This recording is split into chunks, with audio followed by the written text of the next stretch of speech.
Please welcome our next storyteller, Adam Linn. You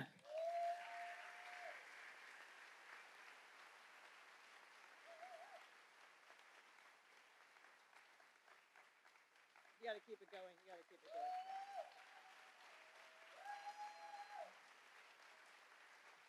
Hi, Adam.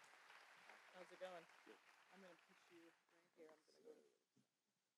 You can fix my mic for me, Ophira? Excellent. We're good? Okay. So, my life changed forever on the day I get a phone call from my recent ex-girlfriend telling me she was pregnant and that I was going to be a father. Now, I didn't want to be a father. I didn't think I could be. The reason being, of course, the relationship I'd had with my own dad. He disappeared when I was an infant, was gone for years without a trace. And the first time I ever met him, I was 8 years old. And it was the summer of 1980, and I was at my grandparents' house in Boston, where I'd grown up. And this car pulls up in front of the house, and this guy gets out I've never seen before. And he sees me standing there, and he sticks out his hand. He's like, "Hey, son, I'm your dad." Well, what do you say to that? I mean, how are you supposed to feel? Well, I was terrified and confused and a little bit excited because, of course, I'd always wanted to know my father. And a little while later, we're in the backyard, and I'm checking him out, and he's sitting there on the steps, and he's got this long, tufted piece of grass in his mouth, and he's got red hair and a face covered in freckles. He looks like Huckleberry Finn, and he turns to me and says, "So what do you like to do for fun?" And my heart sank because I knew the right answer, right? There's only one answer: sports. That's what fathers and sons do: baseball, basketball. But back then I was blind in my left eye, and the vision in my right eye was failing. I wasn't allowed to play contact sports. So I told him the truth. I said, "I like nature. I like snakes, frogs, anything I can catch and put in a jar." And he lit up because it turns out that's really what he liked. And he came over, he said, "Really? Well, you want to go catch some butterflies?" And that is exactly what I wanted to do. But I turned to him and I said, "But I don't have a net." He's like, "Oh, you don't have a net? That's okay. I'll make you a net." I'm like, "You're going to make me a butterfly net?" He's like, "Oh, yeah, sure." Within a couple minutes, he had an old mop handle and a piece of copper wire and a Pepperidge Farm bread bag fashioned into a net. And it wasn't pretty, but I could see that it would work. So as we walked up the hill toward the field where the butterflies were, I thought, is this what it's like having a dad? Someone to go catch butterflies with? And when you don't have a net, he makes you a net? It's like having a superhero around the house. I mean, it felt really, really good.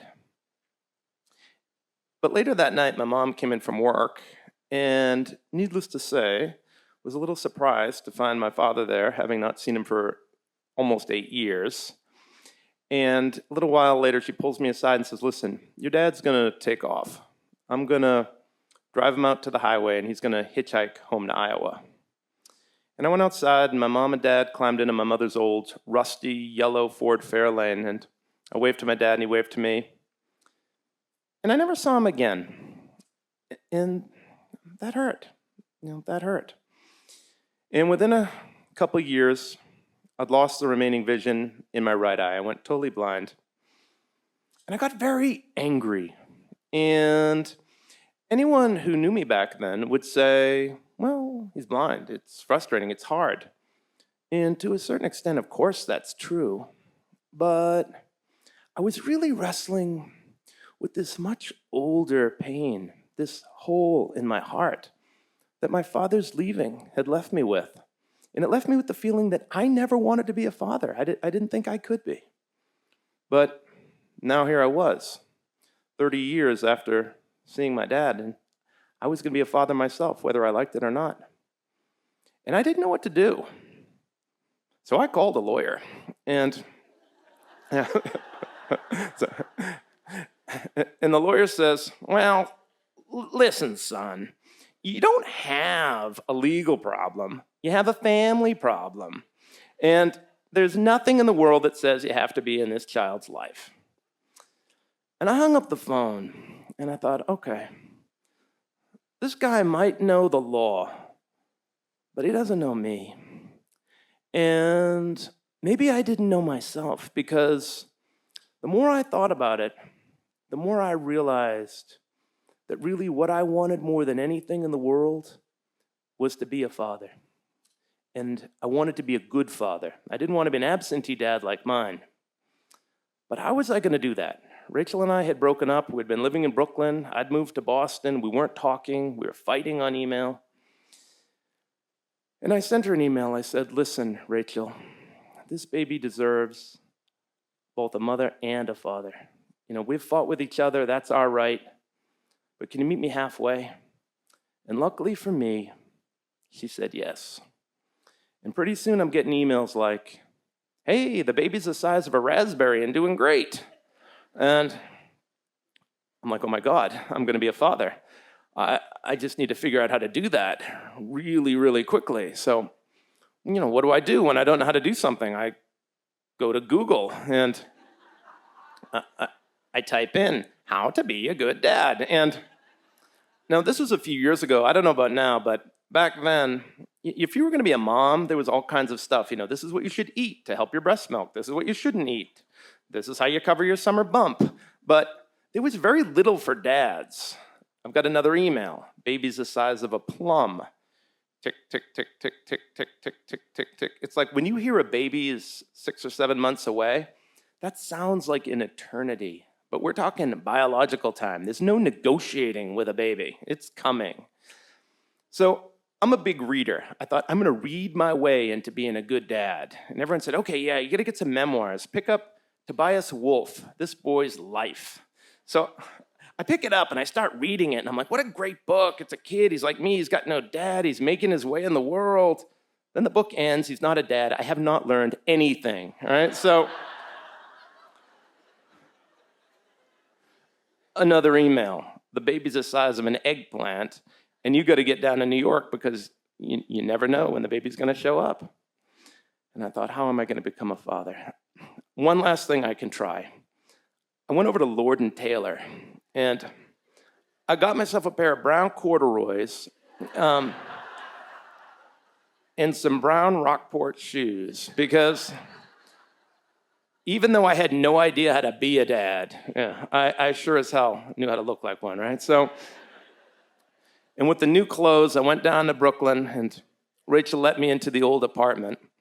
And, you know, we had way too much to say anything at all about the past.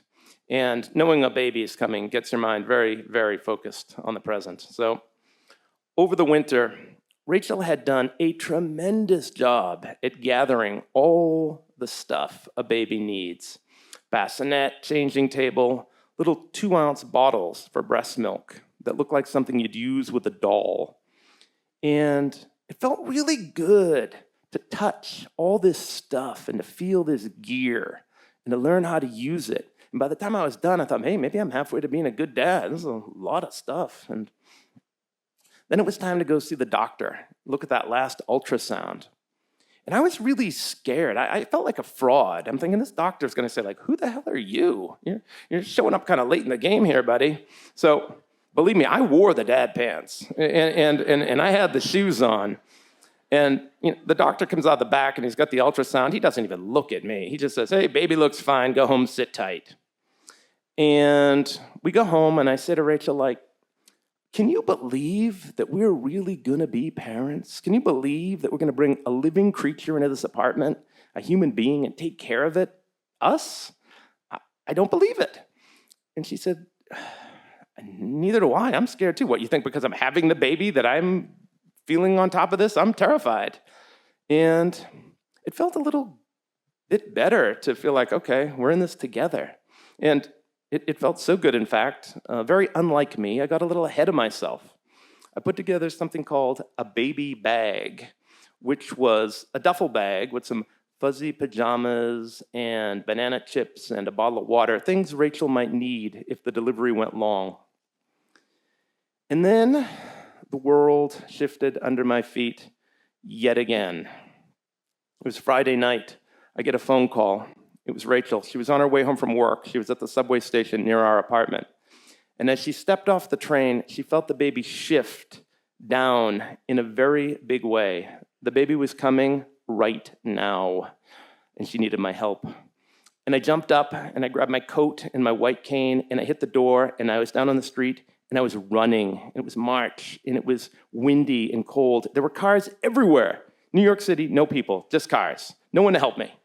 And I'm running down the very middle of East 7th Street to get to her as fast as I can. And luckily, the angel that protects crazy, running, blind, soon-to-be fathers in Brooklyn was working overtime that night. And I get to the station, and Rachel's outside, and she's on a bench, and she's okay. She needs to get to the hospital right now, but she's all right. And I get a cab, and the cabbie helps me get her into the back, and the car is warm and safe, and believe me, that felt very, very good. And then I realize I forgot the dad pants. And I don't have the dad shoes on. And worst of all, I have forgotten the baby bag with all of the stuff Rachel wanted in it. And as we drove into Manhattan, it occurred to me that maybe I was never going to figure out how to be a good dad. Maybe all I could do was just show up and then keep showing up. Thank you.